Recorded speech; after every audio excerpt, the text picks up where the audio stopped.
Hi friends, நம்ம இன்னைக்கு French fries எப்படி செய்யறதுன்னு தான் பார்க்க போகிறோம்.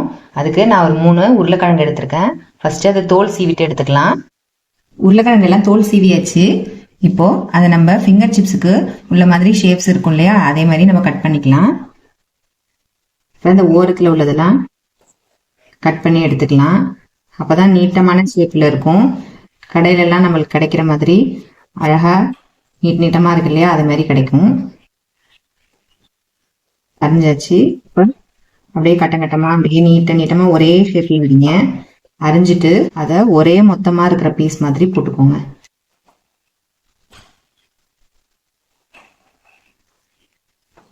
நல்லா இது மாதிரி அழகழகா பீசஸ் போட்டுக்கோங்க. ஒரே மாதிரியே இருக்கும், அப்பதான் ஈவனா வேகும். அதுக்காக ஒரே மாதிரியே போட்டுடலாம். இதெல்லாம் அரிஞ்சிட்டு ஒரு 5 நிமிஷம் போல தண்ணியில அப்படியே போட்டு ஊற வச்சிருங்க. சாதம் உருளைக்கிழங்கையும் இது மாதிரி நல்லா நீளமா அரிஞ்சாச்சு. அரிஞ்சிட்டு அதை அப்படியே உடனே சமைக்க கூடாது. ஒரு 5 நிமிஷம் இல்ல ஒரு 10 நிமிஷம் சாத தண்ணியில நம்ம போட்டு ஊற வச்சிடணும். அப்பதான் அந்த கலர் மாறாம இருக்கும், இல்லைன்னா கருத்து போயிடும்.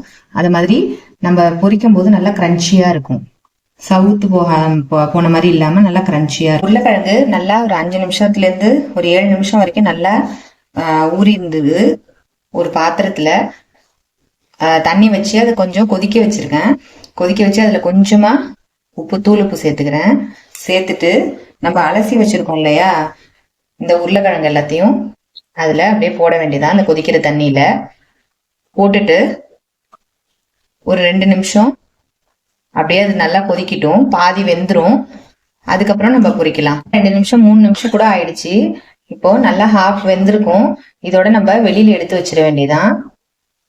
வெளியில எடுத்து வச்சு நல்லா ஒரு துணி போட்டு நல்லா தொடச்சி எடுத்துக்கோங்க. அப்பதான் அது வந்து மேல இருக்கிற ஈரம் எல்லாம் போகும். அதுக்கப்புறம் தான் நம்ம எண்ணெயில போட்டு பொரிக்கும் போது தெறிக்காம இருக்கும். நல்லா பாருங்க எப்படி வெந்திருக்குன்னு. இப்படி உடைச்சா அப்படி உடையுது பாருங்க. இதை மாதிரி வேக வச்சு எடுத்துக்கோங்க. இது மாதிரி நல்லா ஒரு துணி போட்டு நல்லா தொடச்சி வேற ஒரு பிளேட்ல மாத்திக்கோங்க.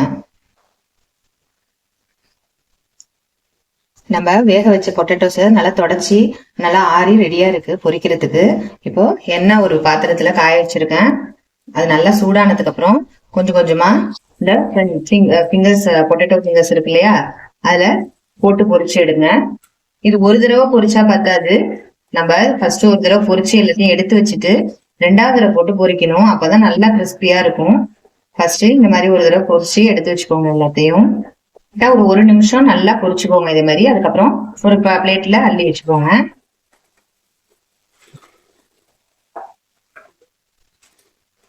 இதே மாதிரியே எல்லாத்தையுமே போட்டு பொரிச்சு ஒரு செட் எடுத்து வச்சுக்கோங்க. நம்ம ஃபுல்லா எல்லாத்தையும் போட்டு பொரிச்சு எடுத்து வச்சிருக்கோம்.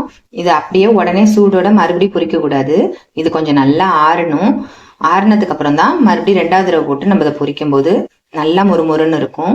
இதை நீங்க இந்த ஸ்டேஜ் வரைக்கும் கூட நிப்பாட்டி வச்சுட்டு நம்ம தேவைப்படும் போது சூடா அப்ப கூட பொரிச்சு எடுத்துக்கலாம். நம்ம பொரிச்சு வச்சிருந்ததெல்லாம் ஆறி ரெடியா இருக்கு. இப்ப மறுபடியும் அதை எண்ணெயில போட்டு பொரிச்சிடலாம். கொஞ்சம் கொஞ்சம்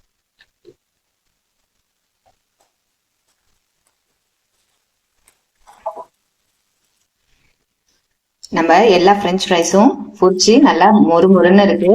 நம்ம வேணா சால்ட் கொஞ்சமா தூவி கலந்துக்கலாம்.